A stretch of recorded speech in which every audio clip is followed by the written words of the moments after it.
Against me, there's no case. Everybody understands there's no case. So what are you charged with? More than £2 million from misogynist influencer Andrew Tate and his brother Tristan after they failed to pay a penny in tax on £21 million of revenue. But they are now also facing a criminal investigation in Florida. Authorities have announced the launch of the probe and executed search warrants against the brothers. In a civil suit filed in Los Angeles this week, model Bree Stern accusing Tate of sexually assaulting and choking her at the Beverly Hills Hotel earlier this month. Law enforcement sources familiar confirmed to NBC News that the Beverly Hills police are investigating the incident. Andrew Tate and Tristan Tate are under federal investigation in the United States by the Department of Justice for the Southern District of New York. Internet influencer brothers Andrew and Tristan Tate are tonight facing rape charges here in the UK. Andrew Tate is facing 10 charges in relation to 3 alleged victims. Those charges include rape, actual bodily harm, human trafficking, and controlling prostitution for gain. His younger brother Tristan faces 11 charges, including rape, actual bodily harm, and human trafficking, and they relate to 1 victim.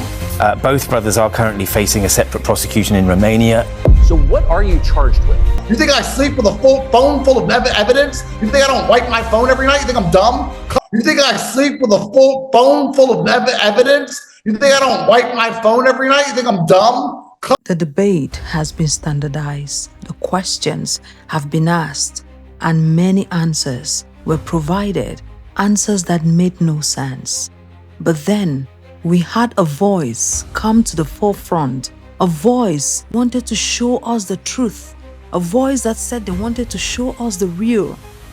But unfortunately, that voice was not only amplified by the machine behind, but that voice was backing the predators we are trying to hide our kids from.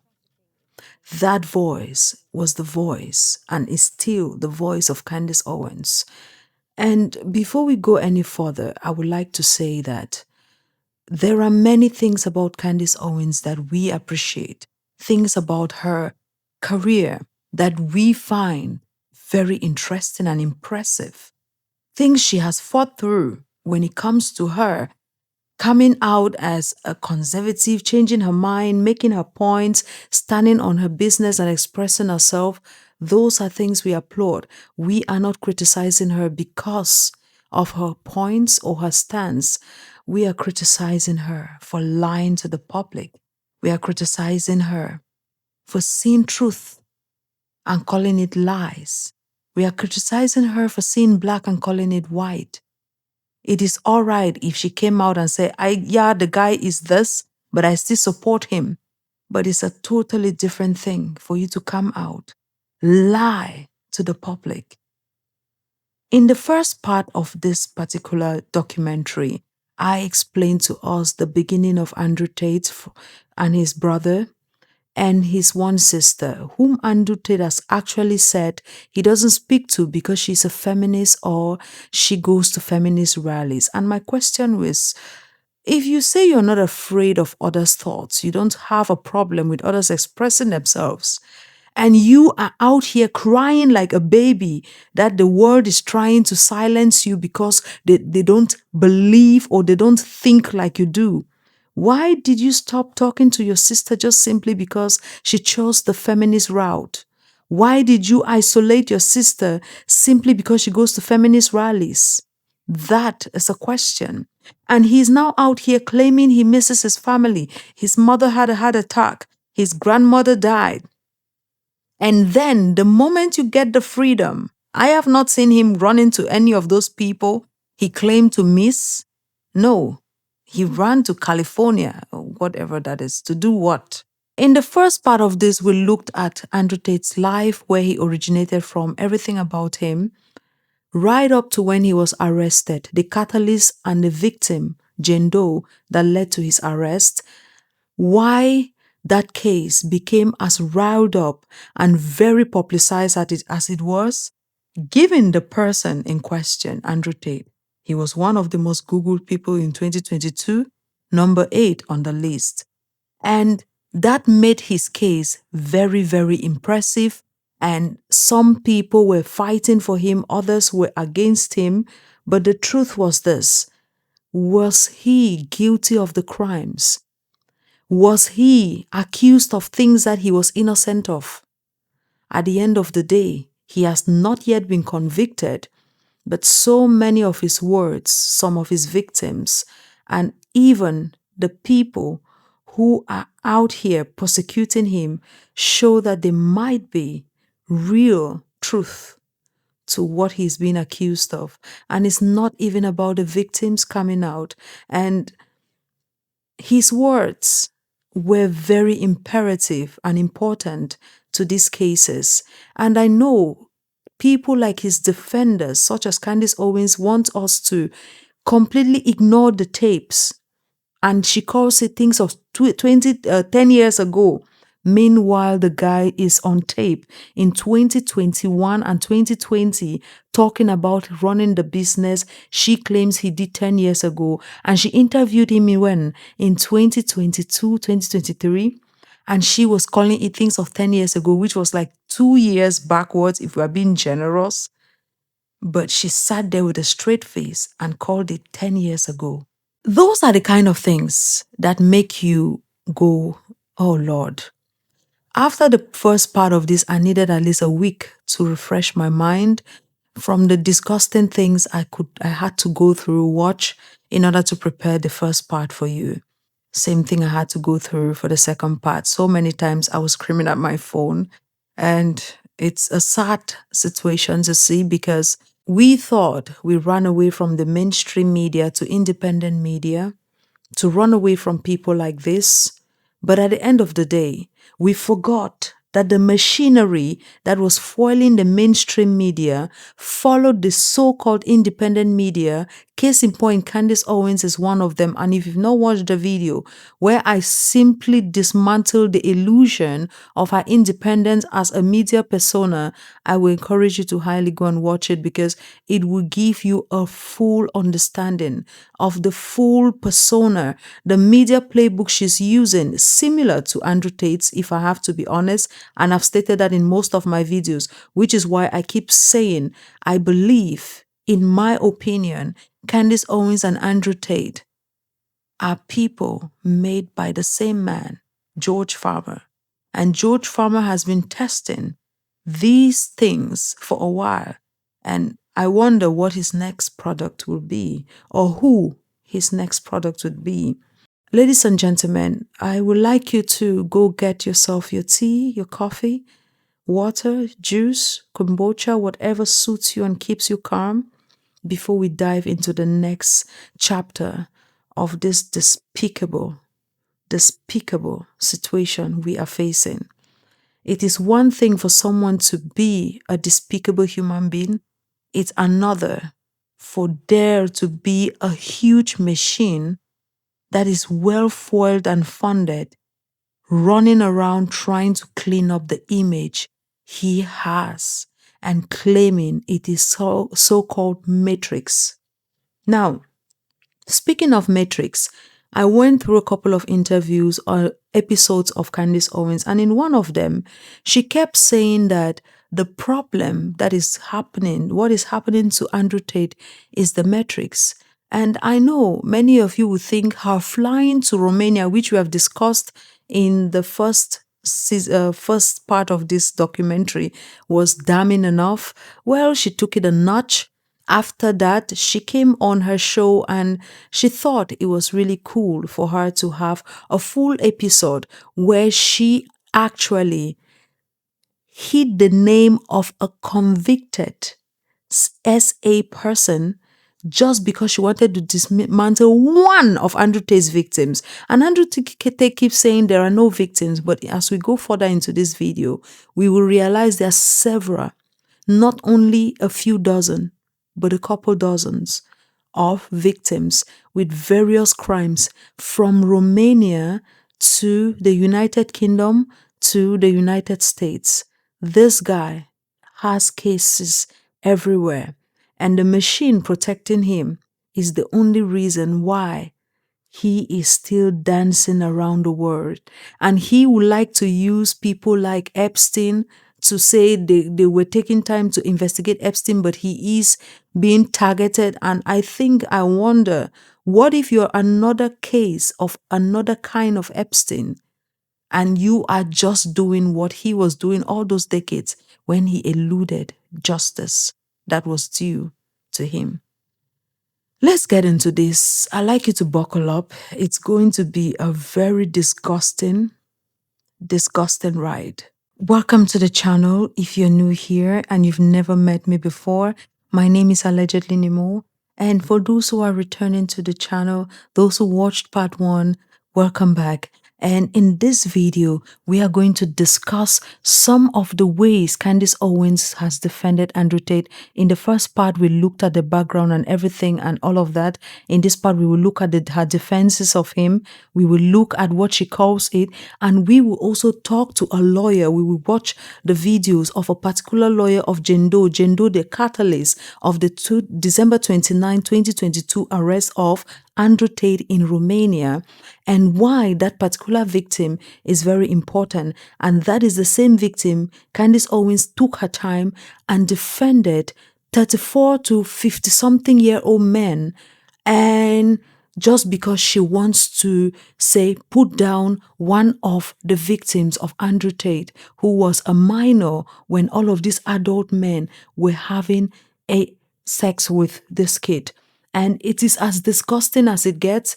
We will look into it, and we want to thank Milk Bar TV and another person, Murdered by Crayons, who did an amazing, a fantastic job in dismantling it, looking through the case. And she told us, hey, if you like or hate Andrew Tate, you should go on and look at the case. Yes, ma'am, we finally did. So how far? Let's start with Andrew Tate, because he is constantly referencing the Matrix. He always talks about the Matrix is attacking me. Let's actually slow that down for a second.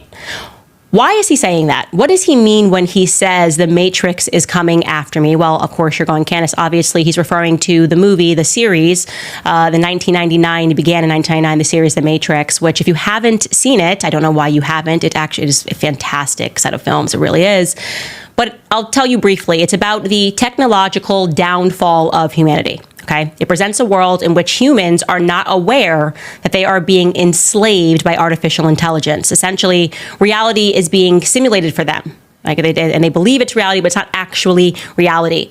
So they have the protagonist of the film, it's this guy named Neo. He is described as the One, and he's hunted down by agents and deemed to be a terrorist threat to the false reality that the machine has created. The threat that Neo poses, by the way, is simply that he might free human minds. He might wake up people to understanding that, wait a second, our reality is now being simulated for us. And of course, that would be a threat for the machine. Then there is the character, the Agent Smith. Everybody remembers Agent Smith, for those of you who have seen the films. And though he presents as a human, he's really just, per Wikipedia, AI. An AI program in the Matrix that is programmed to keep order within the system by terminating any human simulacra that would bring instability to the simulated reality, as well as any rogue programs that no longer serve a purpose to the machine collective. Well, to spare you all the cock and bull story this lady is spewing right here in defense of Andrew Tate, I would just tell you exactly what she's doing. She actually talks about the Matrix, the movie The Matrix, which she gives the character outlines and who is the Matrix and who the Matrix is fighting.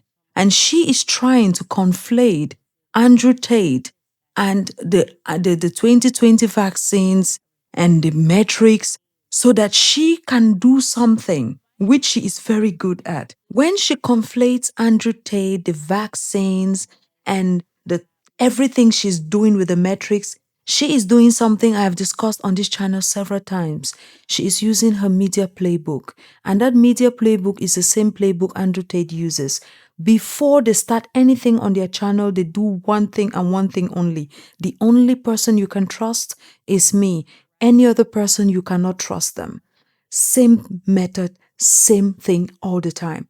So when she does that, where she conflates the COVID-19 and she conflates all of that to the battles or the legal battles the Andrew Tate are facing, these are things she's doing. She's trying to do several rhetorical and psychological strategies right here.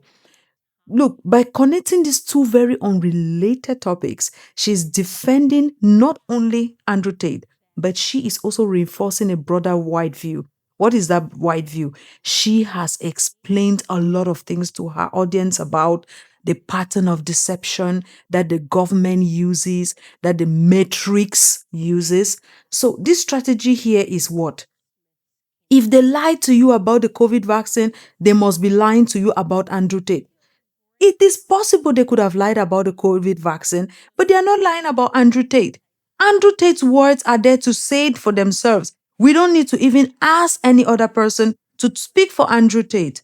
But unfortunately, with her big platform, she wants to clean his image, whitewash it. And when you go under her comment section, it is sad to watch how people are there thanking her for being so brave. I'm like, brave for what? Defending someone like Andrew Tate, and even defending a convicted sex offender just because she wants to discredit a victim of Andrew Tate. This is a strategy. By framing the government and mainstream media as unreliable narrators based on their handling of pandemics, she suggests that their reporting on Andrew Tate is simply the latest chapter of their long-running campaign of misinformation. That way, she has already gotten a goal. Okay? What is the goal? Skepticism. Let her audience be skeptic of anything anybody says, and regardless of any evidence or even anything about on the case, because they went as far as lying about what is the content of the case about Andrew Tate in Romania. Because why? She trusts that her audience will never read those case files. She believes nobody will look into them. Nobody cares. She lies about her own case. Sometimes I'm looking and wondering, does this woman even know what she's being sued for? Maybe she has never read her own case because she lies that much, okay? The second thing this woman is doing here is framing the Tates as a political martyr, and it's something she would do in one other interview she will have with Andrew Tate when Andrew Tate landed in the United States and their cell phones and gadgets are confiscated. They start going on this ramble of Andrew Tate is somebody who is supposed to choose the governor of a state, and people know that if he supports a governor, that person is supposed to have influence. I'm like, sir, in what la-la land is you and Candace living in? We're in the George Bollington Farmer la-la land, of course, that's where they live in. You see, putting him as a political martyr, she has done a few things, okay? She has now made it as if it is just an intergovernmental attempt to silence a man who opposes the status quo.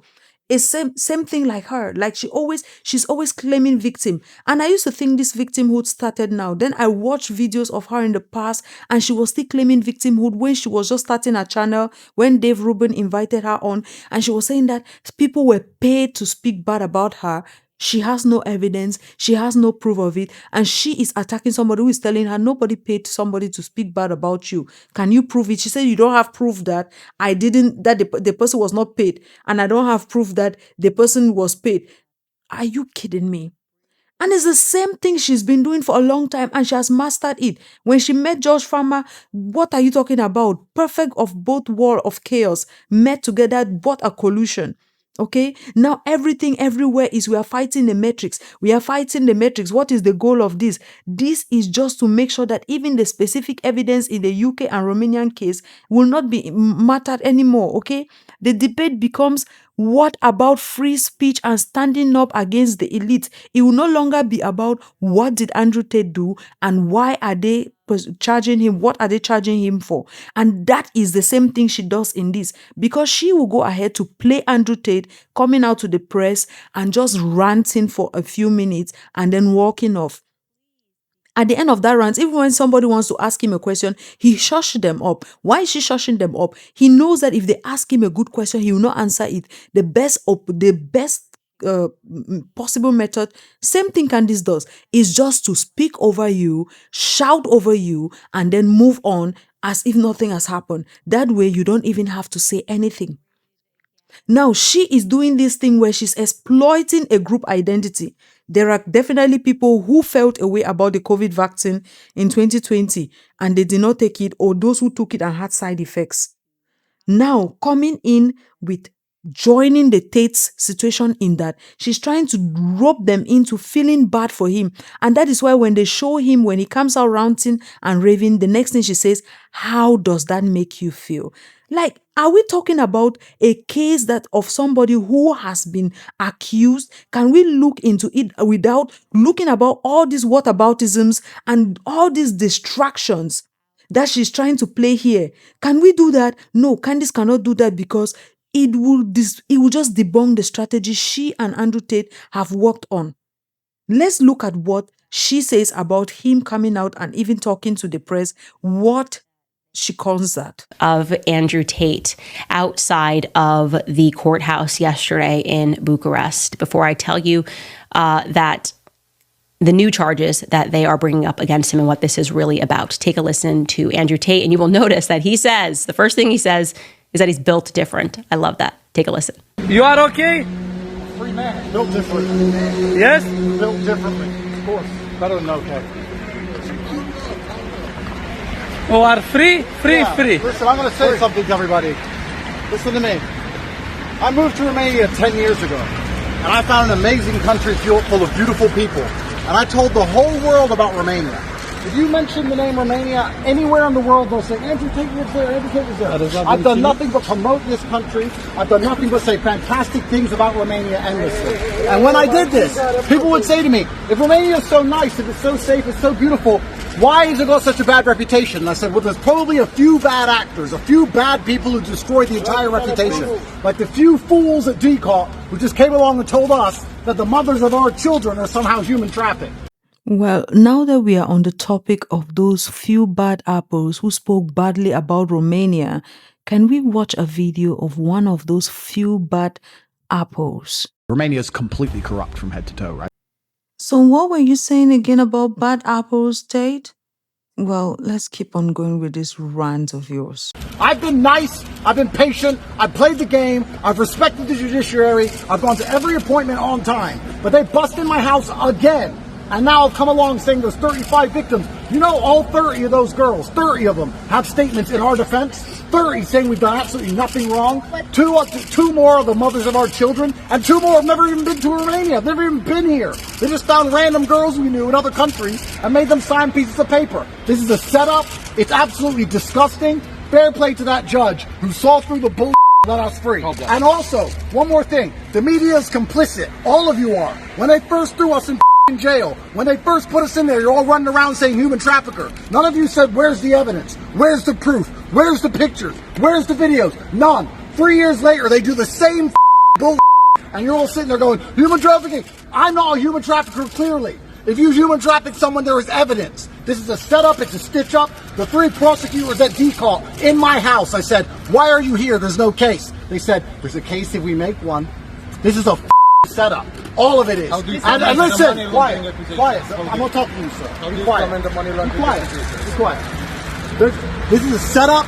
It is done on purpose, and it is designed to come up with the most heinous possible crimes to slander our name. And every single Romanian citizen should be disgusted that they are spending millions of euros wasting their time trying to put innocent men in jail instead of fixing the roads, fixing the hospitals, fixing this country. You have a beautiful country full of beautiful people, and 3 idiots at DCAL have everything. As for money laundering, sure, I'll approach that. Money laundering, no problem. Supposedly we're money launderers because we buy luxury goods and we try and hide that we buy luxury goods for other people and hide our money. If you buy your girlfriend a handbag in Romania, they charge you with money laundering. This is disgusting. Disgusting. We have children. This is disgusting. Thank you. Yeah, it's amazing how you remember your kids only when you're in trouble. When a man is accused of being gay, he brings out the kids. When a man is accused of criminal activities, the kids come out to play. When a man is accused of being a PDF, the kids come out to play. When a man is accused of any kind of heinous crime, or a woman, the kids have to come out to play a role. Disgusting. That is what is disgusting, sir. If you want to look at what is disgusting, it is when you use your kids when it's convenient. On your normal rants day to day, I don't hear you teaching young men how to take care of their kids, how to be fathers to their kids. No, the only thing you're telling them is how to go rampant, go ravage, and do as they please. Even if that's all you were doing, it will be fine, okay? Yes, you have a bad lifestyle. A couple of people have. Nobody is claiming to be an angel. But the difference is this. You have charges against you. All those charges are no jokes. And the reason he kept refusing, if you notice, he kept hushing the reporters from asking him questions. When you want to ask him questions, he shuts it down. And then when they asked him a question, he had a rebuttal for which he could play around those words with. He went on to answer the charge of laundering or money laundering. The reason he said that is because he has prepared for that one question. They have given him what rebuttal to say to make light of the accusation, because that's the basic thing they were doing. He and Candace and even Tucker, when he was on Tucker Carlson's show, make light of the accusations, ignore that they exist, and even lie when necessary, especially with Candace, that they even exist. And that is all he has been doing. And you know the funny thing? Nobody cares about it. And Candace will sit on her platform, a mother. I saw her on a podcast talking about what Andrew Tate says and how it is affecting kids in the UK.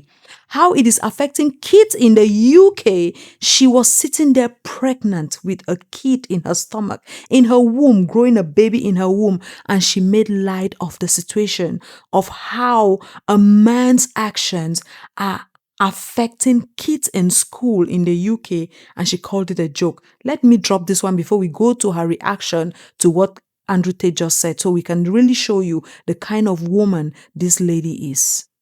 Interview. I was fascinated by Andrew Tate because of the power that he's acquired. You know, this is a person who's being banned in UK schools, right? Because kids are going like, their teachers are brokies, like, what color is your Bugatti? That's funny. Like, you know what I mean? Like, that's funny to think of middle school kids, like, calling their teachers brokies and asking them what color their Bugattis are. And I have a good sense of humor about that. I think little boys are funny. It's harmless, whatever.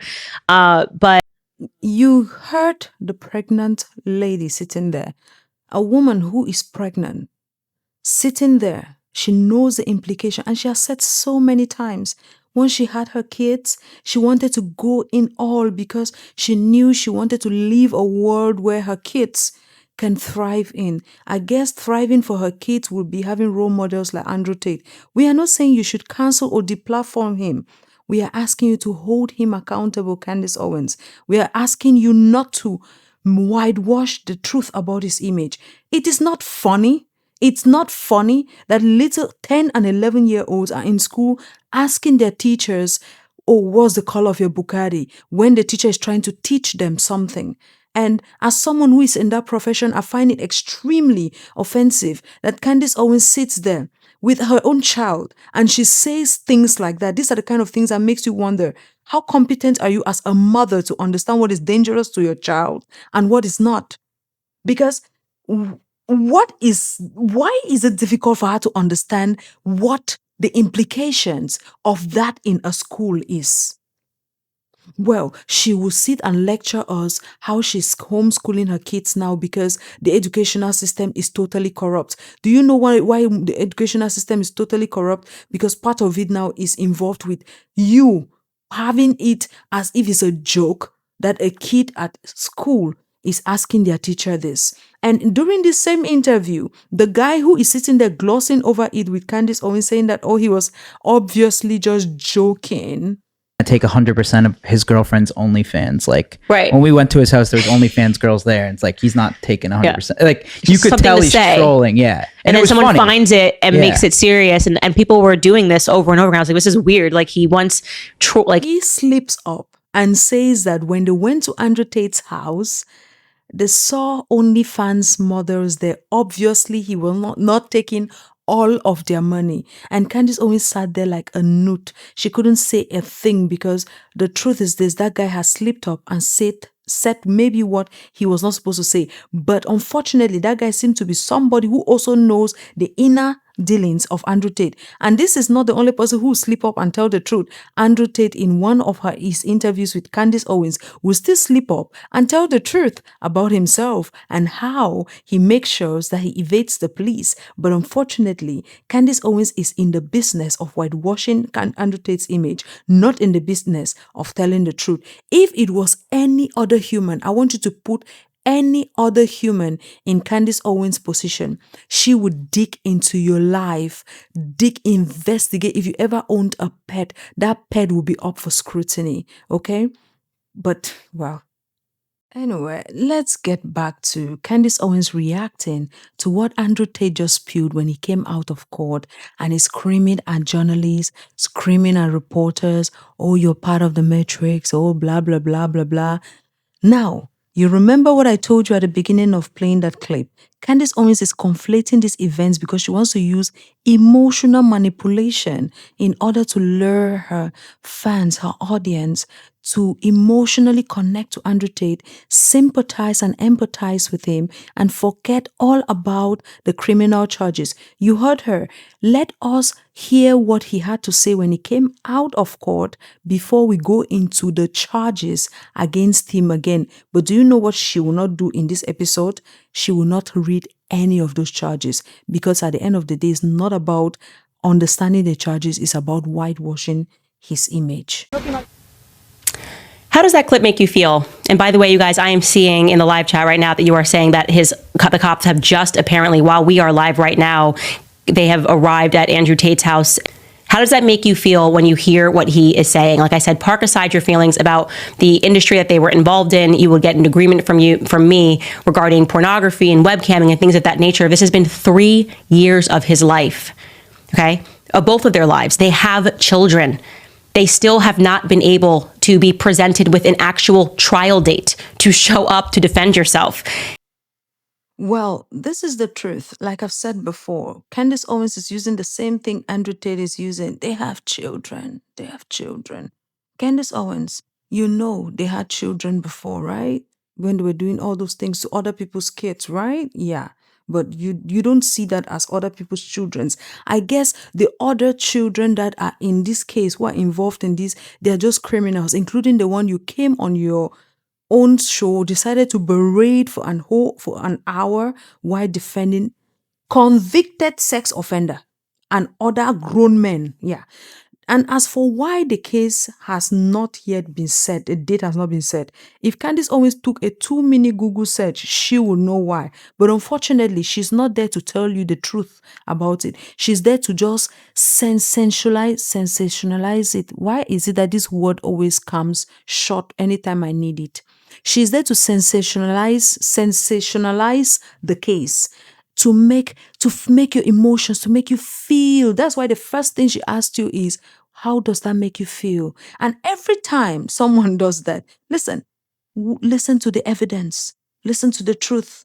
And the reasons that this trial date has not yet been set in this case is a complex, because there is a pre-trial phase that has several major setbacks for the prosecutions over the last year. In the Romanian legal system, cases must go through a preliminary chamber where a judge reviews the evidence to ensure it was gathered legally before a trial can actually begin.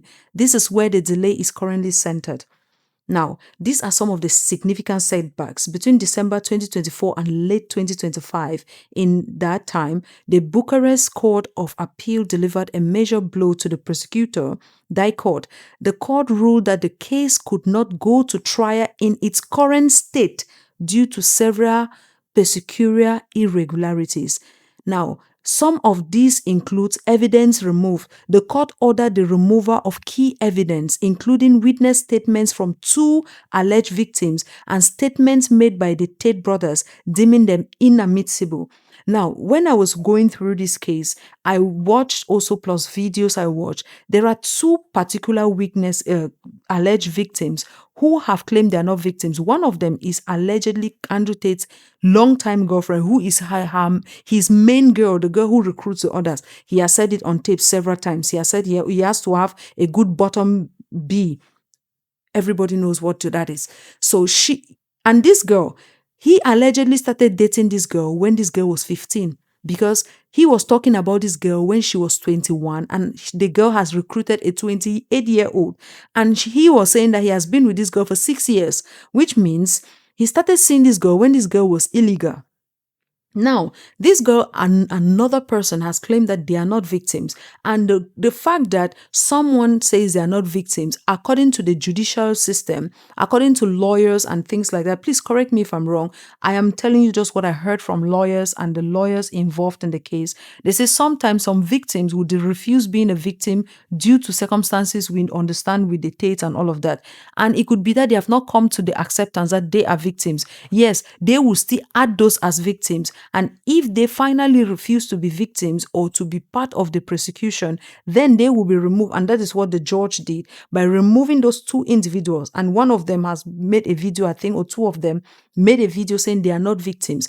Those are two of those girls. But there are still victims. And according to the court's compilation of things, reaching over 50, at least 50 victims. And we will look at that in future. And so these two were removed because they were deemed inadmissible. Now we have a flawed indictment. The judges found that the prosecution had not properly explained the charges to one of the alleged victims, and that the indictment failed to specify details regarding the seizure of assets. Remember, according to some updates, some of their assets have been relinquished back to them. I don't know how all of them, whether it's all or some of them, but that is something that has also been mentioned. Also, the current status, the case was essentially sent back to the prosecutors. They were given a choice to either amend the case to fix these flaws, the two flaws we've mentioned above, removing the two witnesses that are inadmissible, and also some things that were not explained to some of the victims properly. So the victim understand what's going on. They have to fix those flaws or withdraw it. And as of late 2025, they are still in the process of attempting to rectify these issues and bring new evidence to keep the charges alive. The case is open, but the trial is stalled. Because of the court identified procedural flaws, the legal process has reset to an earlier stage. A trial date cannot be set until now. That is probably why they were released, why this case, because they thought they had an ironclad case to move forward. But then when they went through the pre-trial phase, the judge looked at them and said, okay, these are things, if we take them to court, it would cause you a problem. So you prosecutor, you do this, you fix this before you bring it back to me. Now, does it mean that there are no victims? Of course not. There are other victims. And it's not just Romania. And this is not just part of it. There is more. Because allegedly, there is now, why am I even calling it allegedly? Okay, why am I calling it allegedly? There is an expansion of the case. Okay, another factor in the delay is that the scope of the investigation has actually grown. In late 2024 throughout 2025, Romanian authorities opened a second investigation involving new allegations, including the trafficking of little people and money laundering. The second case is running parallel to the original human trafficking case, making the overall legal situation much more cluttered. So the situation is further complicated by the United Kingdom as well. In May 2025, the United Kingdom's Crown Prosecution Service, CPS, authorized 21 criminal charges against the brothers for rape and trafficking.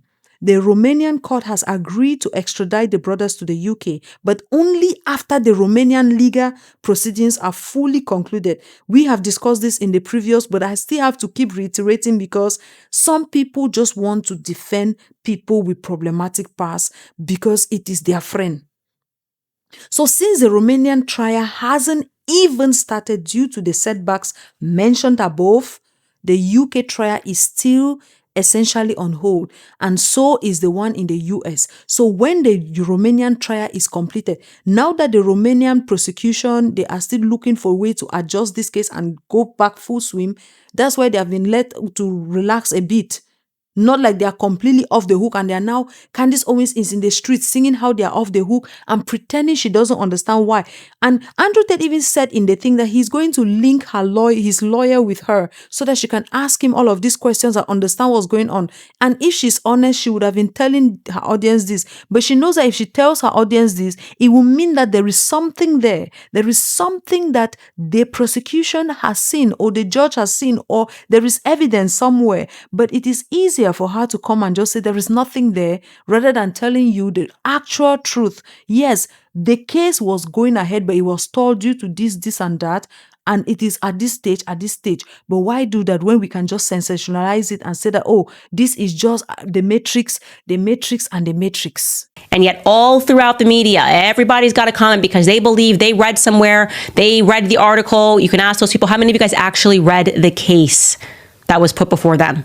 Candace Owens, did you actually read the case that was put before them too? That's the question we can ask you. Did you? Because apparently you did not, because you sound very ignorant of these cases.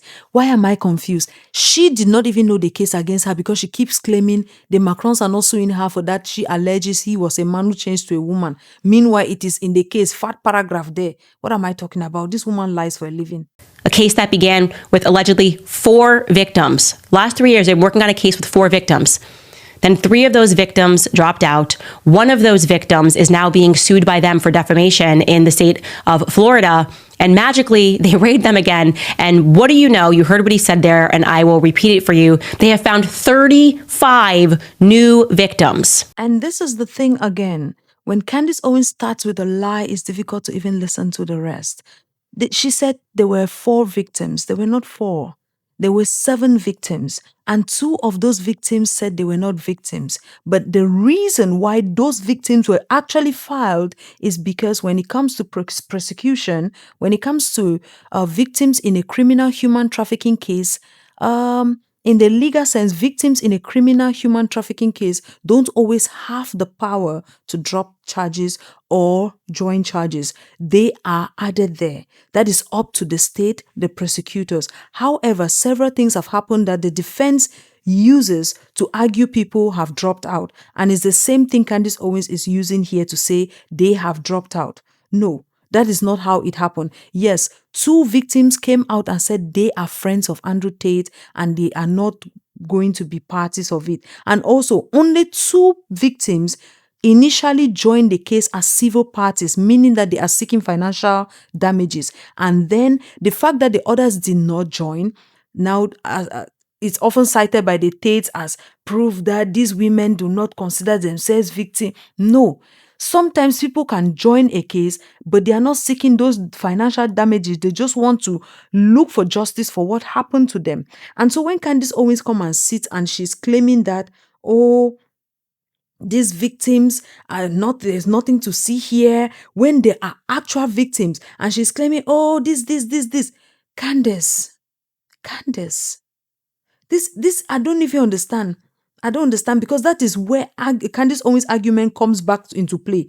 When she talks about looking at the truth, she's often referring to these 2 women who claim to be friends with Andrew Tate rather than victims. Now, the prosecution's view, in their view, they argue that in trafficking cases, victims are often traumatized or trauma bonded and under the influence of the Loverboy Method, like we have discussed about, especially one of his victims, the one we know very well, leading them to defend their abusers even when being exploited.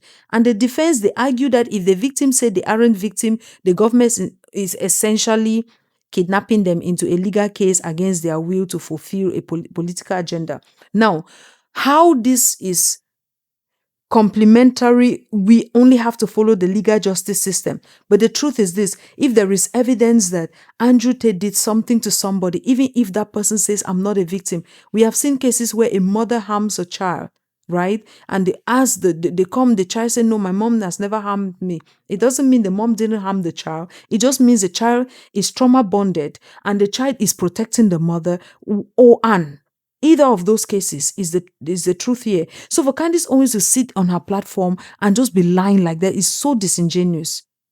When she's talking about the other victims that have been expanded, it's not like they were just scooping around. It's because of the expansion of the case. Remember what I just said before, that the reason this case is stalling is because there are several prosecutorial jurisdiction that I have to go through. And then another factor that has added to it is that the case has been expanded. And as a result of these new charges that have been brought on the brothers, there are more victims. And those victims reach up to 35 of them. And some of them, including alleged minors and things like that. So that is what is going on here. Let her actually read the truth of those cases. And you know one thing, when she actually reads some of these problems, Candace, oh Lord. So this was a fishing expedition, no matter which way you slice it. You can't tell me that you first had 4 victims from Andrew Tate, and then you found, while you were making him wait and not allowing him to leave the state, 35 more victims. Now, I have not looked at these 35 more victims. I've been in communication with him. I'm asking him to send me the new documents because I want to fact check all of this before I present it to you, the public. But what he has said in that clip and what he confirmed to me today in a statement was that 31 of those 35 victims gave statements in favor of Andrew and Tristan Tate. Essentially, once again, the state is deeming them victims, and they are saying, we are not victims. And this is another problem that Candace Owens, oh God, it's so bad. Because it's not, first of all, 4 victims. There were 7 initial victims. And when she says there were initially 4 victims and then they have suddenly halved, they suddenly have 35 victims, it feels like it is not possible to have had a smaller number of victims when an investigation is ongoing and then arrive at a larger number when the investigation reaches a certain point or concludes. In the case of the Harvey Weinsteins, in the case of the Jeffrey Epsteins, they always started with few victims, right? When they were investigating, then more victims come forward or no, more victims are discovered. More victims are always afraid to speak out. They are always afraid to say what happened to them. And she talking about 31 out of the 35 have said they are not victims. So Candace Owens, let me ask you, first of all, right? That statement is false. It is not that these women have stated that they are not victims. Yes, some of these women have stated on social media and also said, well, they were well paid and they lived there and they were okay.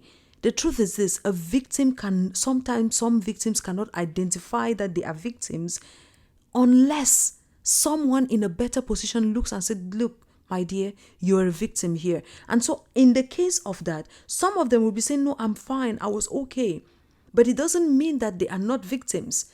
It's possible at that moment they are still refusing that they are victims. But let us just assume that out of the 35 victims that were allegedly found, 31 of them say we are not victims. But out of that 35, 4 of them are actually victims. So is Candace always going to tell me that those 4 don't matter? The 4 people who are actual victims, they don't matter. As long as she can dismiss the other 35. It's the same thing how she came on her platform. Out of the 7 people who were charged, who were victims in the first Romanian case, 2 said they were not victims. We have accepted that one. They said they are not. Now, out of those 5 that were left as victims, Candace Owens picked one of them, came to her platform, defended 5 sexual predators who slept with that child and kept that child's name ringing in her mouth the whole episode while hiding the name of a full convicted sex offender, Keith Fox. Let me say the name again, Keith Fox. Google that case, you will see it. She hid the name of that man and said she's being ethical. I'm like, even I who is not American, like, I thought being ethical mean you protected the minor, not the adult who was a married man, sex offender, sleeping with a child. I don't understand it. Where is the math? It's not mathing. I took out my calculator, counted my fingers. It was not mathing. But in Candace Owens' moral being, let's be moral and ethical here, that matters. It's the same damn thing she does always, okay? Let's even assume 34 out of 35 said they are not victims, but we have 1 victim. Candace, are you trying to tell me that that 1 victim doesn't matter because you want to defend your friend? Disgusting. Same thing that happened with the other 3 victims in the prior case. He's saying that 2 of them are the separate mothers of he and Tristan's children. Okay, so that would bring you to 33. And then he's saying the last 2 have never even stepped foot in Romania and they exist in the UK. Now, again, I am taking his word for it when he says that, and I have not done my own due diligence. What I can say is that it is utterly absurd. Candace Owens wants to tell me that the fact that a woman has never stepped foot in Romania doesn't mean she has not been a victim, right? As if Andrew Tate has never been in the UK, he has never been in the US. Yeah. So if a victim doesn't exist in Romania, that victim doesn't exist. Yes, we have established that Andrew Tate's baby mama, whom allegedly he started dating when she was quite a minor, allegedly, by his words, not ours. That particular one has said she's not a victim. Tristan Tate's own baby mama says she's not a victim. She's not even ashamed to say it. Why she sits there with her mouth and says that she is saying this from the words of Andrew and Tristan Tate, and she has not verified it, but she had no problem to come to her millions of followers, spew that rubbish out there, and go home and sleep next to her husband comfortable. Candace Owens, how do you sleep at night? Is the silk sheets enough? Is the Egyptian cotton enough to cover the shame you carry home to your house? Is that Egyptian cotton enough to cover the demonic acts you do on the internet? You sit there and you defend. What am I talking about? Well, it's her husband's friend. So why am I even wondering why she carries that into their Egyptian cotton bed? Husband's friend, now her friend, deplorable characters. They say, show me your friend and I will do what? Yeah. That any person would have their movements restricted for 3 years and not even being given a trial date. So simply what's happening right now is they are playing this case in the media. Every single person has an opinion of it. Very few people have actually read it. When I got my hands on the documents, I had to transfer it over into English because it's in Romanian, and I had to try to cross-reference with what person he was speaking about and ask specific questions. Now, we are not going to sit here and pretend that the media does not sensationalize.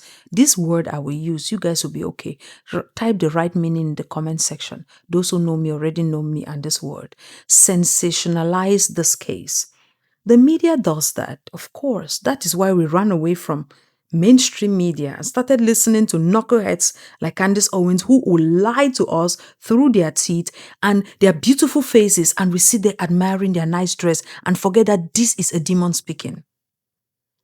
Candace Owens, the media lies, but unfortunately, we put our trust in you not to lie, but unfortunately, you have just been another arm, or in fact, a different branch of that same mainstream media. The difference here is this: you have put yourself as independent, bashing them while profiting off the masses who have left them and have come to you. Now you are the puppeteer. No, George Farmer is the puppeteer in the background, and you are now the puppet feeding us garbage.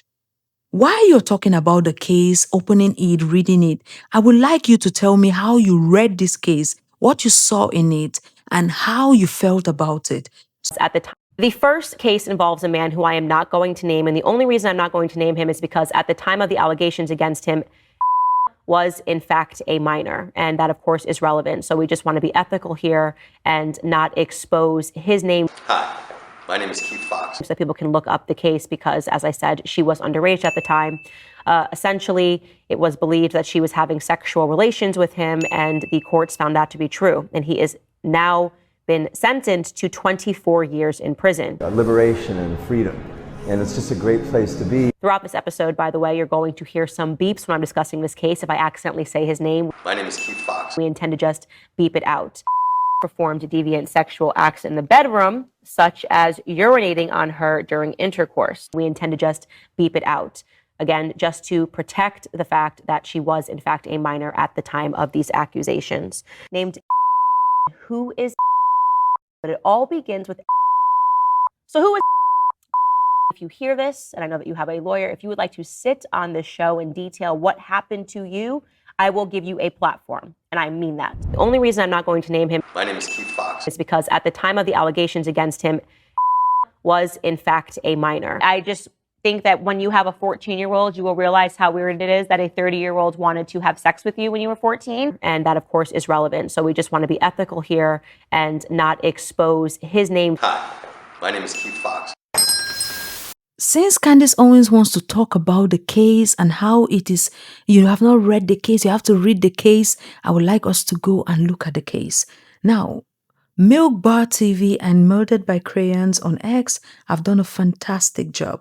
And on Milk Bar TV's channel, he has a full-hour video where he and Murdered by Crayons explain every charge in this indictment, and so that Candace Owens will not be lying to you, I will put a short clip of it here, and I encourage you to go watch the full hour, I think it's an hour or more video on Milk Bar TV's YouTube channel. It is explosive. I'll link it down below so you can go and watch it, please, and you will see the disgust that Candace Owens is hiding and pretending that there is nothing to see there. There's multiple documents. They were all obtained legally through Romania's Freedom of Information Act. We have a document showing on the screen right now that shows you this particular one is for their indictment document that was sent out. Everyone has access to this information. You can actually contact the Bucharest court yourself and you can request these documents. You just have to know what the actual document number is, which you can get that off of their own court web portal. So all of the things that we're going to talk about today are coming directly from Romania. These are not leaked from the media. They were sent directly to us from the Bucharest court. They're originally sent out in Romanian. We translate them to English. It's also important to note that because these are sex crimes, that they are heavily redacted for everyone's privacy. All right. Well, should we begin? Let's start breaking this down. Firstly, it is common knowledge that I used to run a webcam company. This is something I have talked about myself at length on multiple podcasts. Everybody knows I used to do this. This is a business I was involved in about 10 years ago, and I ceased all activity pertaining to anything sexually related 5.5 years ago. Pause. Okay, so that is verifiably false. In the actual indictment itself, there are multiple victim statements, and one of the victim statements, victim summaries, and one of those, the latest one, it happened in 2022. And it says, in the period from the end of 2022 to another redacted date of 2022, the defendant Andrew Tate, through the Instagram application and following meetings in the UK, deceived the victim by falsely inducing her about the intention of establishing a marriage relationship in the existence of false feelings. This is called the Loverboy Method. In another period between specific dates in 2022, together with the defendants Luana Radu and Georgiana Negal, both of them have been charged with him by exercising physical violence and psychological coercion resulting from actions of intimidation, surveillance, control, and invoking false debt. They provided shelter for the victim in a specific building at a redacted address. They also transported her from the UK to Romania, together with defendant Georgiana Negal, with the aim of sexually exploiting her by forcing her to engage in pornographic activities for the production and distribution of pornographic materials using the website onlyfans.com, which is a sex site, 2022, and by subjecting her to forced labor using the website tiktok.com to attract over 1,000 followers. And it's important to note how TikTok was used in this. TikTok was used as a way to break in new girls who didn't even know about OnlyFans or were not ready to work on OnlyFans. They would first butter them up, get them having fun with other girls on TikTok, then move them into getting their own TikTok account. Then they would get them monetized. That's what the forced labor would come from. Once they would start making money, they would start manipulating them through various ways to try to get them to work on OnlyFans. So it was kind of a gateway drug to get models to work on OnlyFans. So verifiably false right out of the gate. The last one happened in 2022. They were still actively involved in OnlyFans, where you can do webcam inside of OnlyFans, you can make pornographic videos inside of OnlyFans, and you can make pornographic images inside of OnlyFans. And I believe you have a video from 2020. He did an interview with the YouTube channel called Trip Advice, where he talks about still having some webcam girls left in 2020. And it's important to note that they cleverly say we haven't been involved in quote unquote webcam, when what they actually did was they transferred over to OnlyFans, where they can do everything behind a paywall where it's a lot more private. So they can take the webcamming and the pornography inside OnlyFans. So they're very clever about how they shape the narrative. For 4 years, I ran a webcam studio, which people find very interesting. I had naked girls sitting on the internet talking to guys, and they all worked for me. So I guess in many ways I was a digital pimp. So when I joined Twitter and these kind of things after Trump's election, I kind of jumped on Twitter and the internet, and everyone's like, "You do what? That's weird." And they're like, "Well, you must know a thing or two about girls. We've never seen females or male-female dynamics approached from this particular angle before." And that's kind of how I ended up here. So you don't, do you do that still? I have 3 girls who still work for me. But it's not like it was before. Okay, so that was from January 2020.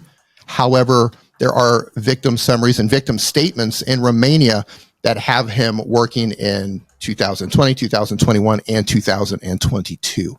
So right out of the gate, we're off to a bad start. So I've been out of this industry for a very long time. I have nothing to do with it anymore.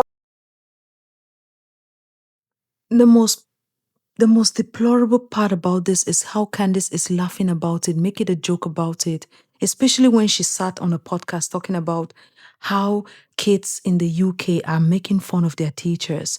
And Andrew Tate is literally teaching other young men how to carry out exactly what he was doing, because allegedly some of his other students and followers are also being indicted and arrested in Romania for doing the same practices he was teaching them. And there is a full breakdown of everything he was doing, like a full breakdown of it.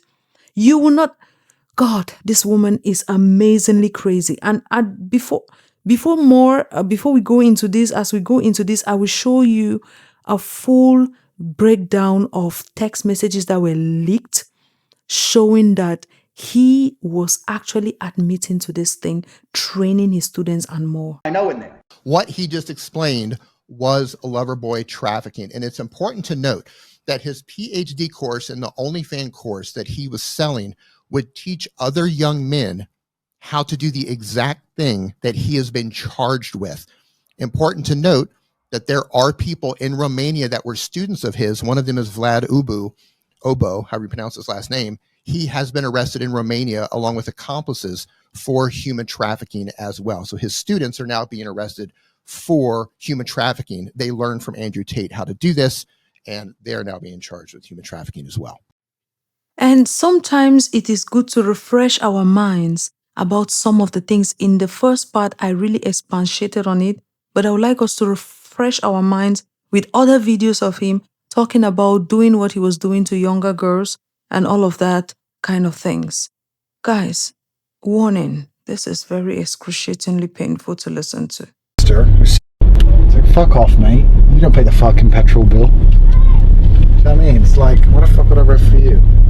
If you've got a fit sister who's 16, maybe. Muslims have the best frame on earth. Crazy. I want this. Yeah. And this is my society, and they're coming along telling me they're going to blow this up and take this away from me. No, I want a virgin wife at 16 who's going to obey me. That's what I want. I was working as an IT technician in my former high school, fixing laptops. Okay. Got fired from there for sleeping with the head girl. You know how it is. It's hard out here. How old? I was like 18. Oh, shit. And she was 16. So I was like, what's the problem? And they're like, oh yeah, but you're a member of staff. Da, da, da, da. Whatever. So I was contacted by Andrew Tate, the older of the Tate brothers, 3 years ago when I was just 16. So I messaged her. She's like, I'm only 16. I was like, give a fuck. Know about me. I'm 21. I don't care. Bro, I was banging her, like looking at her Facebook on the phone, like just staring at a different face. Because I had to bang her. So Vivian's been with me 6 years. 6 years. 6 years. So he's been with Vivian for 6 years, right? Because Vivian's younger. Melissa's like 28. Vivian's like 21. Vivian's 21. And at this point, he's been a girlfriend for 6 years. It means that they met when she was 15 years old. I'm fucking all these 16-year-old women or 18-year-old women, whatever the law is in America. 18? It's 18 usually. You get married at 16. All right, in Romania, 16. Sorry. Yeah. So if I'm fucking all these 18-year-old women, blah, blah, blah. 16. All right, in Romania, 16. Sorry. Well, and at the end of the day, sometimes we can say, yes, people can learn, grow, change, accept what they did, repent from it, and find a new course. But Andrew Tate, let's just let him say it in his own words. It's against me, there's no case. Everybody understands there's no case. We're now in a situation where if the legal system's completely fair, then the case is over. So what they're trying to do is they're going to conflate with old videos of mine, and they're going to try and muddy the waters and gaslight. And I will say that I am unhappy those videos exist, and I will say I wish I never made them, but I won't say that I'm sorry, because at the time I did the best I knew how to do. And I think that's important for the young kids that are following you, especially the young men, to know. Like I say, I always hope that I talk about the mistakes that I made, and I probably wouldn't even categorize them as mistakes. It's just things that I did. And if I could go back, of course I wouldn't do it. Hindsight's 2020, but it's important for them to hear that. I'm not proud of that. Obviously, I'm not proud of it. And that's why I never pushed them to the world, and that's why I never propagate them in any way. Unfortunately, there's a weaponized attack against me where they still exist. Yeah, so what he's basically, him and Candace are actually saying is that he regrets making the videos that are implicating him now, the videos that are really good evidence of his activities. Not that he regretted the activities, no, he regrets making the videos that show us the truth about his activities. Now, in hindsight, will he do those videos? No, because those videos will expose him and now he will move differently. He will not say those things he said in the videos. He would have probably done them in the dark, and I don't know if he has actually stopped them, but Candace sits there, and he calls it the fact that his words are being used to tell the truth about him, a machine that is working against him. Guys, you can't make this shit up. Netflix could partner with Prime Media and all the best writers in the world. They will not come up with this.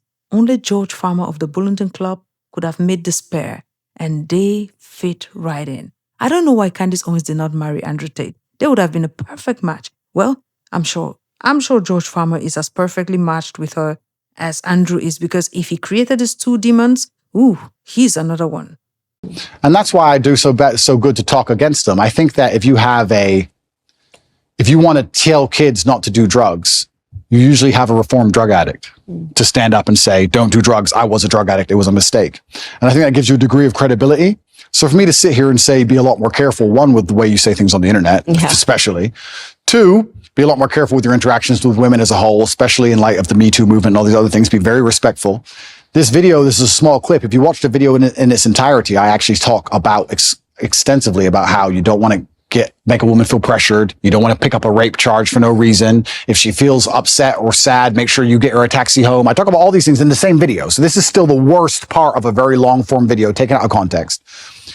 Lie. Andrew Tate, you're a big liar. That is not the truth, because we've watched the video, Andrew. And the only thing you were doing there is teaching them how to use the Loverboy method to their advantage. And you told them, hey, to ensure that you don't pick up a charge, make sure you have a good bottom bitch. The bottom B will be the one to attract the other women. That way you stay with your hands clean. Same method Candace Owens' husband is using on her, right? Yeah. He gets her to pick up the allegation, to pick up the criminal, whatever they are called again, the lawsuits and all the bad name in the world, and he sits behind quite unscathed. Isn't that the same method Andrew Tate was using? So Candace Owens' husband taught Andrew Tate that method, and now he's using it on Candace Owens. Damn idiot doesn't see. She doesn't see the game that is being played on her head, and she sees them nothing like a Oh Lord, Candace, I'm worried for you, girl. Are you sure you're okay? This man is pretending as if he did not teach people's children to do bad things. He trained them how to do the same damn things he was doing, how to traffic women, how to do all those dirty things. And now he wants to pretend. Here are the things he regrets. Don't say those things like that. Don't say them on video, because you will be caught, right? And then he says, be careful, be respectful with your interactions with women because of the Me Too movement. What was the Me Too movement? He says the Me Too movement as if the Me Too movement was out here just hunting innocent men and gunning them down. I am not saying there were no false allegations made, but the Me Too movement was a movement that came about from women having enough from men like Andrew Tate, allegedly, hunting them down with terrible behavior.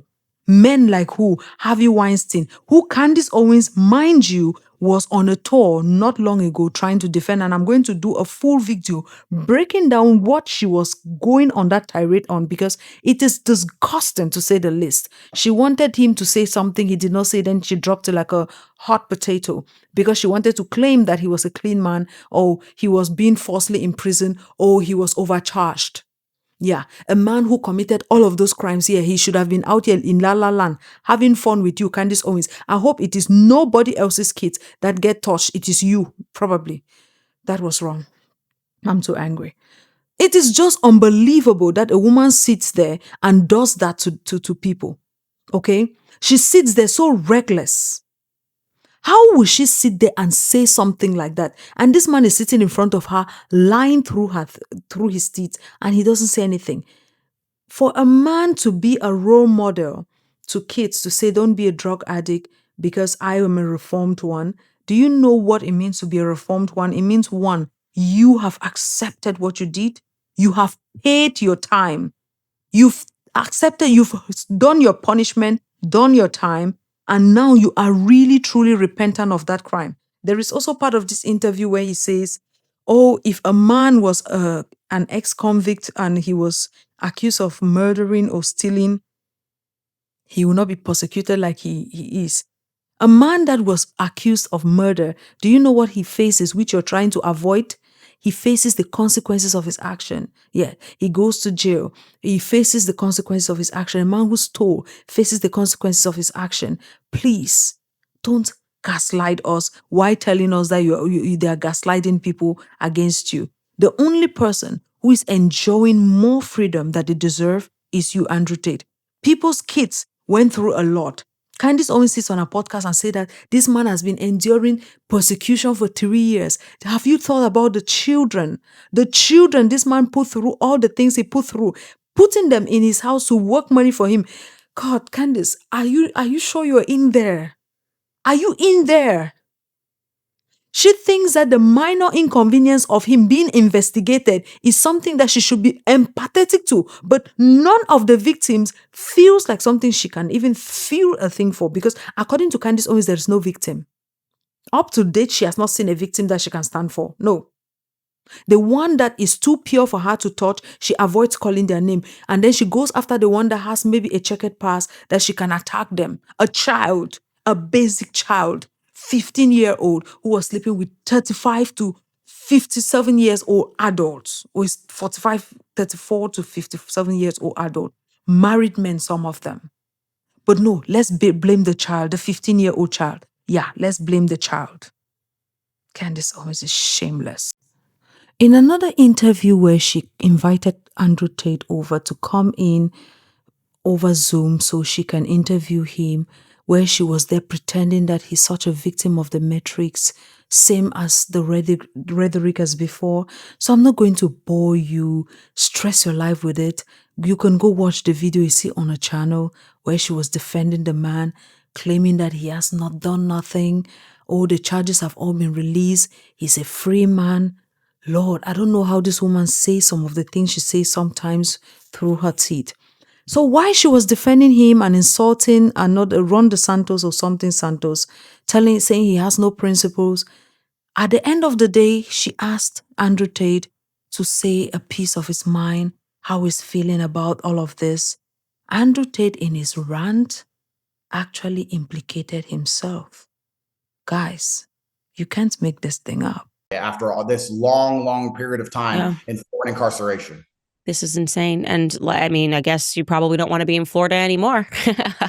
No, I don't. It has but the become thing a is, hot hub for neocons. I will say that. The thing is, if I leave now, they're going to think I'm guilty of something. So what I'm going to do is I'm going to stay right here. I'm going to stay right here. I am right here. You know what's funny? I'm such a reasonable man. I am truly not a hardhead like people think. If Ron would have called me privately and said, please just go to another state, you know what I would have said? No problem. I would have just left. I'm not a hard guy to deal with. If I'm really not welcome, I won't stay. I don't want to overstay a welcome. But you want to play these games? I'm right here in Miami. I'm right here in Miami. Come get me, arrest me, perp walk me, put me on the news, tell everyone I'm a human trafficker. You think I'm not versed? You think I'm not ready? I'm a Navy SEAL in this shit. Come get me, raid my house, take my stuff. You think I sleep with a full phone full of evidence? You think I don't wipe my phone every night? You think I'm dumb? You think I sleep with a full phone full of evidence? You think I don't wipe my phone every night? You think I'm dumb? Right there. So my question is this. If Andrew Tate is doing nothing, right?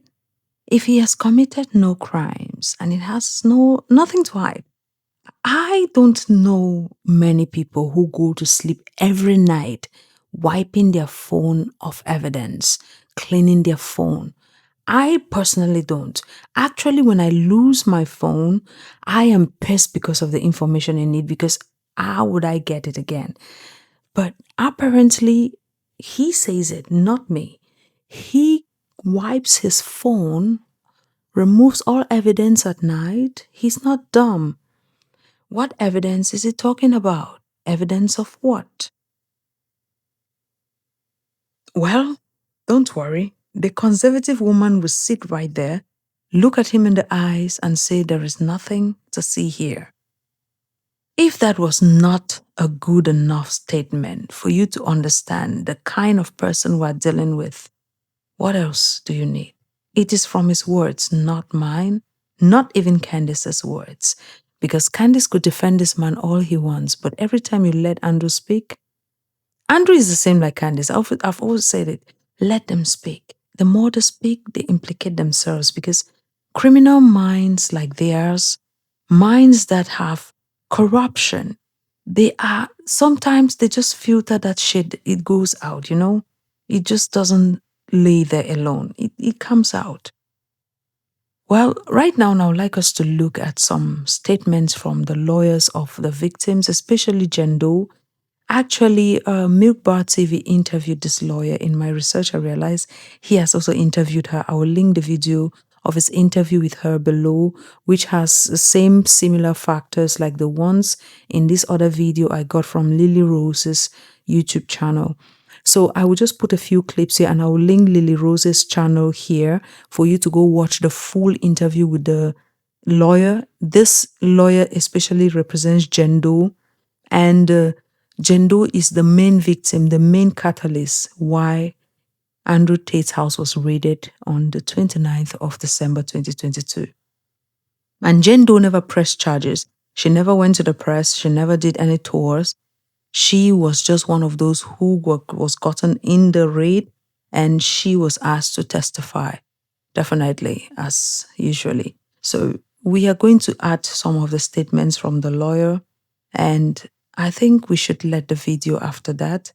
If there is more, I think I'll do a part 3, because there is so much to go through when it comes to Candace Owens' defense of Andrew Tate. There is a whole other episode which requires me to look into another episode where she came on defending him and all of that, with him arriving in the United States, why his phones were seized, and her ranting as if she doesn't understand the procedure, but where she doesn't never understand any procedure. What am I talking about? Sometimes I've been having these grand illusions that I'm dealing with somebody who wants to do the right thing. All right, let me let the lawyer tell us what's up. Alleged victim of Andrew and Tristan Tate. They sued her around July 2023 to silence her. What's important to note is, Jen Doe is an alleged victim. She provided testimony in the Romanian criminal case, but she did not just walk into the police station and accuse the Tate brothers of any crime. She did not go to the media and tell her story. She didn't post on social media. She didn't just set out to, ruin their public reputation, as they allege. Rather, she was invited to go to Romania by Tristan Tate. He paid for her ticket to go there and invited her to be there. And when she got there, she got scared. She got afraid. She saw things that didn't seem right. She was texting, private text messages, as you would, to family and friends about kind of what she was feeling and thinking. And one of those friends happened to be a United States Marine.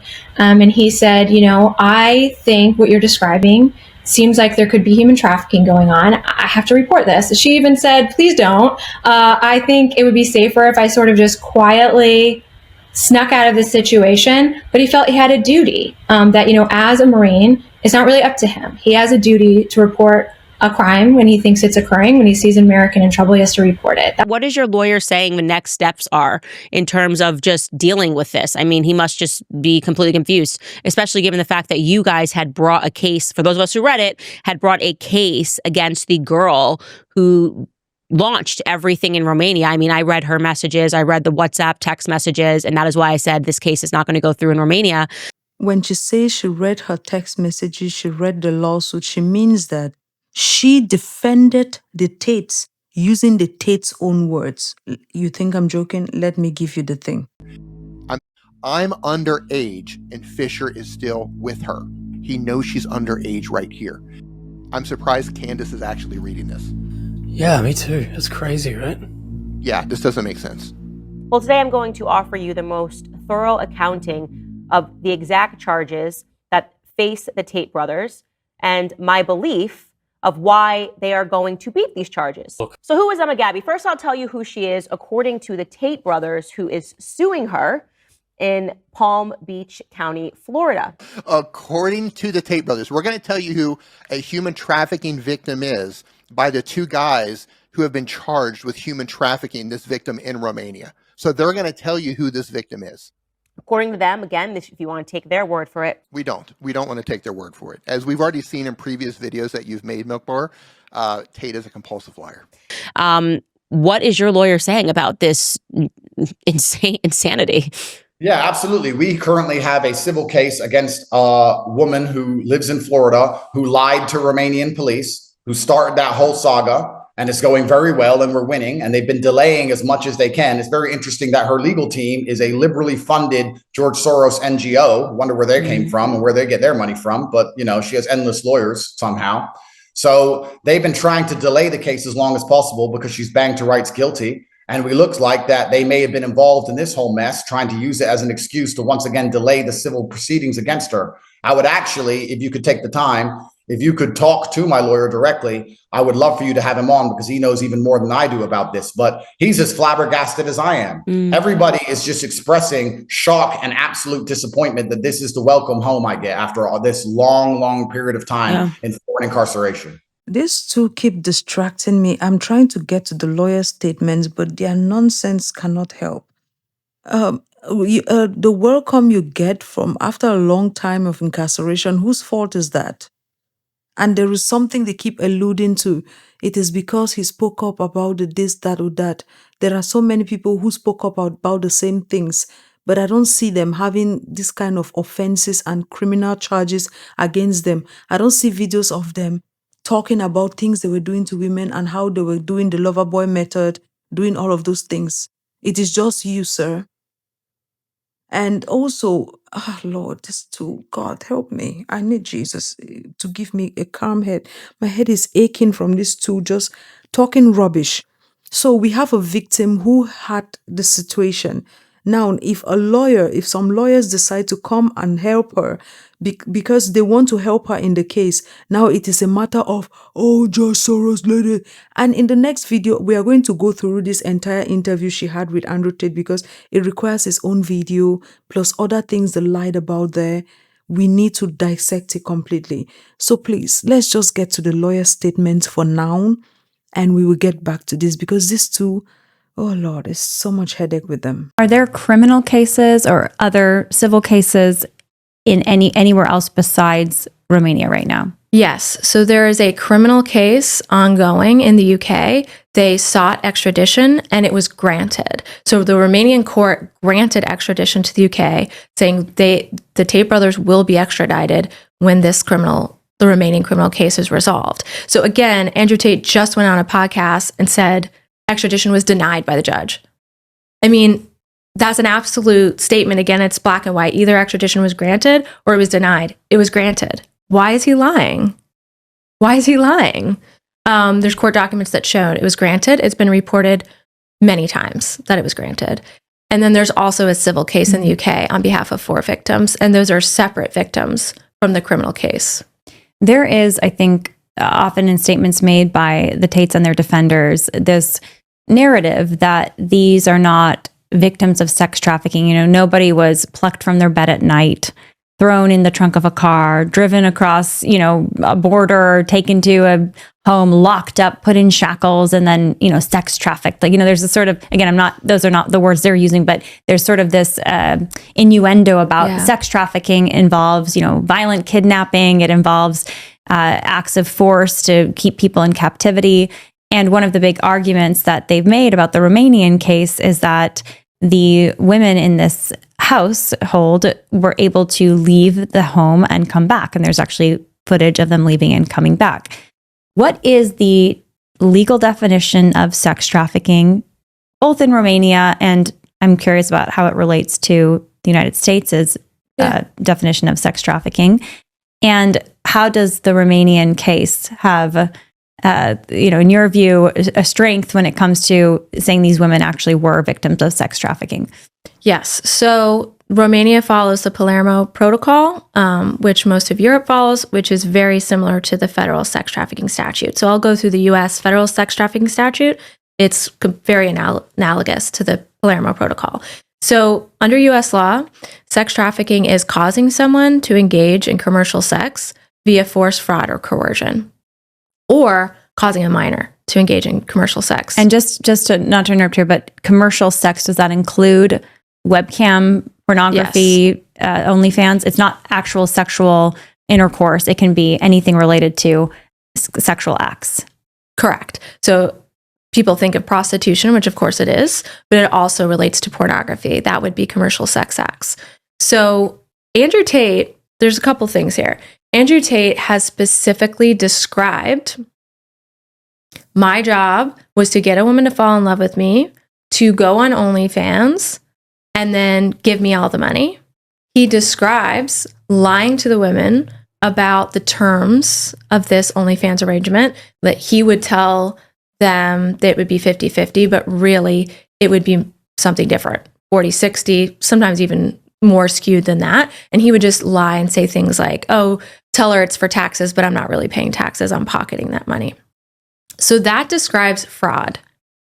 So causing someone to engage in commercial sex, causing someone to perform on webcam pornography, using lies, using fraud, is sex trafficking. He has described that himself.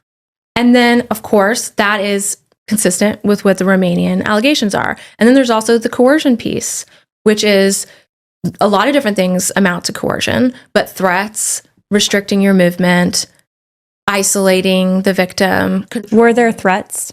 So different women describe different things. One of the young women describes that she was threatened with her pornography being released, and that when she tried to leave, they hacked her Facebook accounts and put pornography on there, and her whole family saw. Jane Doe was threatened many times by the Tate brothers. She was sent a cease and desist letter shortly after they were arrested, December 2022. She got a cease and desist letter that said if she didn't recant her statement, she would be sued for $10 million. And then she was sued, all based on her testimony in Romania. She didn't go to the media. She didn't say me too. She didn't publicly accuse them of crimes. She cooperated with law enforcement and was threatened and sued because of that. To your question about restricting of movement. So the Tate brothers say there's a CCTV footage that shows them going to the gate and getting food and leaving. But the truth was, and the text messages show this, that all the women, but particularly Jane Doe and Mary Doe, were told, you cannot leave by yourself. You cannot leave unless you're escorted by me or one of the other women who had been there longer. So they were told they couldn't leave. Now, most people think of, like you described, sort of this very extreme, violent sex trafficking where you're chained up, you're kidnapped off the street. Now that does happen, right? That kind of sex trafficking does happen. That would be sex trafficking by force. Of course, that's easier to recognize, but the most common form of sex trafficking, particularly domestic sex trafficking, which happens in the United States every day, is this via fraud and coercion, this Loverboy method. And that has been studied. That is in academic research. The Tate brothers like to act like it's made up. It's this new thing that Romania is doing. He makes jokes, kind of making light of it, but that every single law enforcement officer who investigates sex trafficking in the United States knows exactly what that is. They would call it Romeo pimping most of the time, Romeo pimp or finesse pimp. And that's where these traffickers target usually a vulnerable girl who is in foster care or has a drug addiction and pretends to be her boyfriend, cares about her, takes her out of a bad situation. She becomes dependent on him, and then he, pimps her out. He forces her to engage in commercial sex, whether it's prostitution or pornography. Another lawyer I would highly encourage you to go and watch his channel is the lawyer Bruce Rivers. He has been covering and really detailing explaining some of the things Andrew Tate said using his own words and what the legal implications of those things mean. And some of them include tax fraud allegedly, dealing with minors allegedly, so many things are implied there. So I will link his channel also below for you to go and watch his channel. And you really, if you want me to really review some of the things he has said in there, I will do that if there is the demand for it, without which I'll not bore you with it. But on your own time, I encourage you to go watch his channel, review everything he says. This is a case that we should be paying attention to, but Candace Owens is trying to whitewash it, act as if it doesn't exist, or minimize everything about it, which is completely, distinctively terrible of her. Right? I mean, that's the thrust of it. And one of the things I talk about is self-snitching, right? And so one of the things that I was trying to comment on is that there's a treasure trove of stuff that he's put out there to show that he is probably guilty of the crimes that they're talking about. And all of the stuff that he's put out there can be used against him, not taken out of context. Now, the thing we need to pay attention to is asking why. Why is Candace Owens? Why has she positioned herself as a vanguard of protecting Andrew Tate, of shielding him from responsibility? Because she keeps putting it and coining it as just trying to look at both sides of the aisle. But she has never once looked at any of these victims critically, looked at their own side of the story. All she has done is come to her channel and defend Andrew Tate.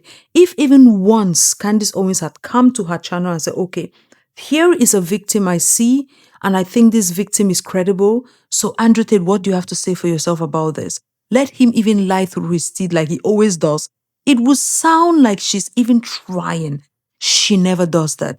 All she does, she even has a full episode where she just came on to ask him about, oh, now that you have come to this site and you said this, what is the agenda? They gloss over the media terrible, the metrics here, everything else bad, and that is all. They are not looking at the meat and potatoes of it. Why? This is the thing. First thing you can look at is in the scope of the media landscape, where Candace Owens and Andrew Tate are standing as these media giants of the alternative media. And she knows that if Andrew Tate falls, she too will fall. If Andrew Tate is now believed to have been persecuted and successfully persecuted by the justice system, probably she will see it as a fall for her, and that is probably why she thinks she has to go after him. But that is not reason enough, because there are so many other media people who are independent, who are not out here in the streets. For example, Tucker did a terrible job at interviewing him, but allegedly he has also said he doesn't welcome that action of his anymore. And there are many others who find it not appropriate what Andrew Tate did, and they have distanced themselves from him. So we can see that that angle is also a weak angle, and we cannot really summon that as the main reason Candace Owens is doing this. Now, in one of the videos I did on this channel, where I analyze some of the conspiracy theories of Candace Owens online, which she and her husband discussed in one of her interviews, there was one where she said, allegedly Andrew Tate has blackmail on them. And I said, if Andrew Tate has blackmail on you, you're sitting on the internet, you're telling him, hey, if you have blackmail or not, don't let weirdos on the internet know, tell us. I laughed. And the first thing when she said that is her husband called him Top G. I'm seeing that lane more plausible. The first plausibility I'm seeing is that George Farmer is the creator of Andrew Tate, allegedly. And Candace Owens is his second product. The second coming of Candace Owens. The first one, that is Candace on her own. The second coming of Candace Owens was forged and let's say, fixed by George Farmer and produced, marketed, and sold to us. Now, in 2022, Andrew Tate was one of the most Googled men in the world. In 2024 to 2025, Candace Owens is one of the top podcasters in the world. She even became #1 most downloaded podcaster per day in 2025. Now, what does that tell you? The first person you ask who is behind these two media figures, Andrew Tate has been in George Farmer's life for a long time. They have been associated. George Farmer says he knew Andrew Tate before Andrew Tate was Andrew Tate. There is a picture of Andrew Tate and him in their house. Andrew Tate seems to be familiar with George Farmer. Someone told me they have a video of Andrew Tate and George Farmer. Please, if you find that video, send me the link. I don't care if it's under my video or through any of my media platforms. I want to see it. I've been trying to track it down. I'm trying to track it down. I'll track it. Maybe I'll add it in the third part of the video when I'm doing the part 3. But we have to pay cognizance to the truth of what is going on here. Andrew Tate has serious allegations levied against him, and just dismissing them as the metrics or the media machine coming after him is disingenuous and very, very dangerous.